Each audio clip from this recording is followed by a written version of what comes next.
عاشق جو ہوتے ہیں وہ عشق کرنے والے، وہ مال کی پرواہ نہیں کرتے، جان کی پرواہ نہیں کرتے، اولاد کی پرواہ نہیں کرتے، عزیز و اقربا کی پرواہ نہیں کرتے، اپنے وقت کی پرواہ نہیں کرتے، اپنی مصروفیات کی پرواہ نہیں کرتے، اپنی تجارت کی پرواہ نہیں کرتے۔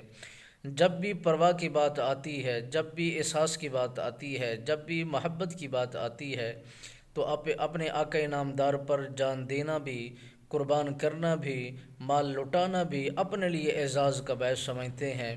اسی پر وہ فخر کرتے ہیں کہ یہ مال انہی کے صدقے سے ملا ہے، انہی کے فضل سے ملا ہے، انہی کے کرم سے ملا ہے، انہی کی رحمت کی بدولت سے ہمیں نصیب ہوا ہے۔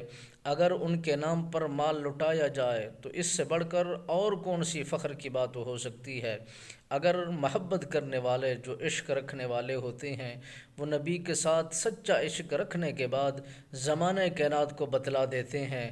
جو حوبدار ہوتے ہیں، وفادار ہوتے ہیں، ان کا نام 14ویں کے چاند کی طرح عیاں ہوتا ہے، روشن ہوتا ہے۔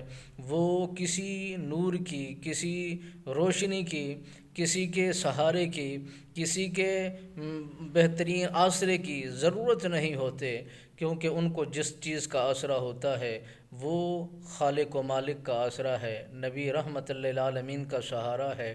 بس جنہیں یہ چیزیں حاصل ہو جائیں، سارا زمانہ مخالف ہو جائے، انہیں پرواہ تک نہیں ہوتی۔ جو ان پر بات کرتے ہیں وہ اصل میں اپنی ذات پر وہ بات کرتے ہیں۔